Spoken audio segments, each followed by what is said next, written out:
And then Sky came along. Now, bearing in mind that before Sky, the cost of going to the football match and the amount of people in there watching the football match, and everyone was standing up to watch the football match. They weren't sitting down like compliant little fucking drones. They were standing up. And guess what? That was completely fine for about, let me just fucking work this shit out, about 100 fucking years. Until the left wing decided it's not safe to have them standing up. It's not safe anymore. When, of course, history shows that it is safe to stand up. You don't have to sit down. Older people have to sit down. Disabled people have to sit down. That's how it always was. There were sections of the ground for those people, and everybody didn't mind it. That's just the way it was. It wasn't that there was not enough capacity for disabled fans or blind fans or fans that were upside down or only had one leg. There was plenty of space for every fucking body, and those attendances for the clubs that were big were like fucking 60,000 a bloody game. Go and look for yourself. And you know, the other thing,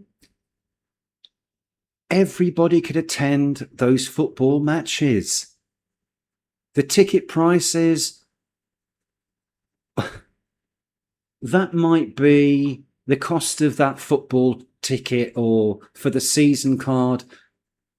Okay, so for the actual football ticket, maybe it was 5 to 10% of that guy's daily fucking wage. And he's a miner or in construction. It's like 5 or 10%. Season ticket, you know, maybe that was 30% of his monthly salary. Highly affordable. Goes to the game, gets some grub. Does a good bloody drink. Or not, whatever. That doesn't matter. It was affordable. There wasn't the corporate boxes like you've got now. You've got entire columns and oh wow, dementia moment. Rows. Entire rows, hundreds of meters of not footfall, but there's another corporate bastard word speak for this. Look, plenty of space for the people and a little bit of room for the like corporate, you know, for celebrities who can't go and sit in the stand with the normal fans. These are for celebrities that want that bit of privacy, so they all congregate in the area and they're all walking around in there. And they've got their own fucking bar than the rest of us. They've got their own menu that the rest of us don't have. Well, Sky came along and really relatively quickly things got very, very different. So back in the 90s, the percentage of foreign-born players in the now Premier League, let's do some stats on this, but I didn't intend to go into so much detail, but let's just say that the percentage of foreign-born players playing in the now English Premier League was less than 5%. Compare that to now. That's my point. I don't know what the data is, but it's going to be so easy to find that out. Is that a good thing? Is it a good thing that a shit ton of foreigners, oh, you fucking racist bastard, well, fuck you. You know, the corporations don't care about racism. I've already talked about this in my other videos. They only care about making a shit ton of fucking money. And if it means ruining a sport or slightly tweaking it so that the corporations can make more money, or even massively tweaking it so they can make a shit ton of money through the transfer system, that's exactly what they're going to do.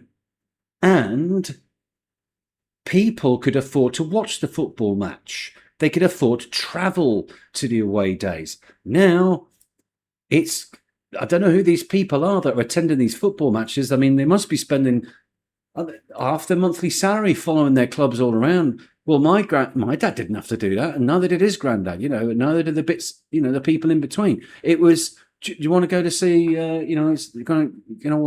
Watch the team play away from home. It wouldn't have been that difficult a decision because the cost of the fucking petrol or anything in those days, in the 70s, the 80s and the 90s, not so much the 90s, but the 50s, 60s and 70s, 80s, the cost of things was significantly lower.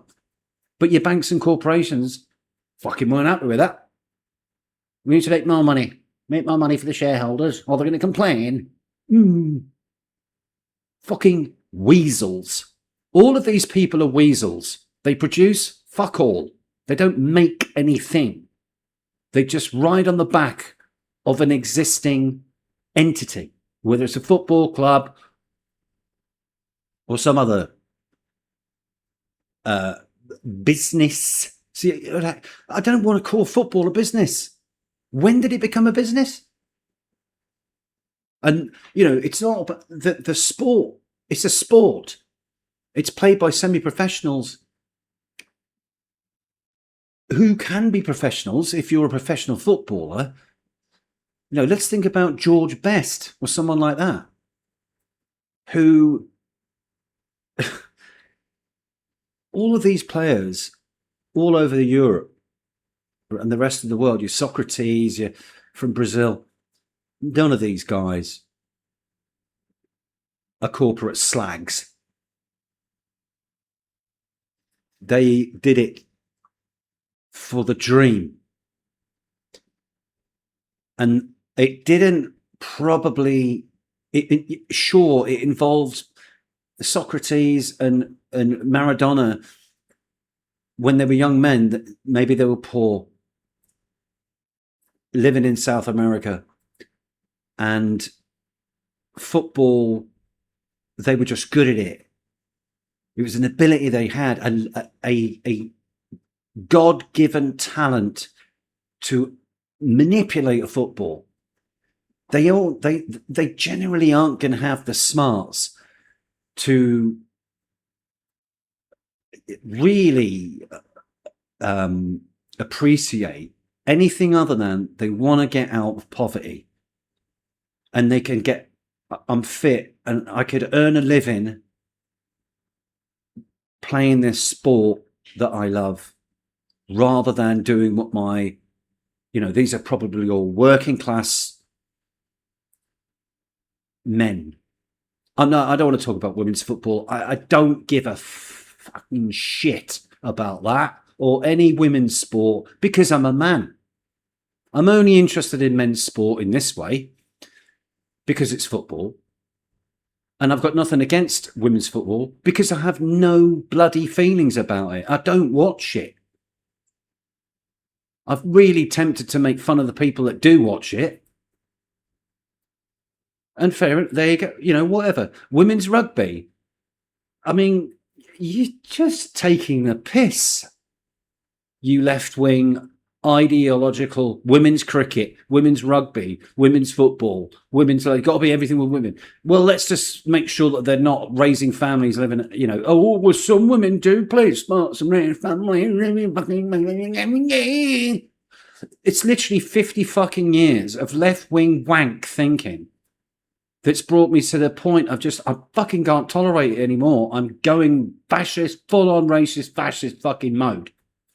There's nothing left to give me hope anymore. There's just a small amount of people who are my age and older are like, you know what? This has been shoved down our fucking throat since we were born. Left-wing wank ideology, inclusivity, diversity,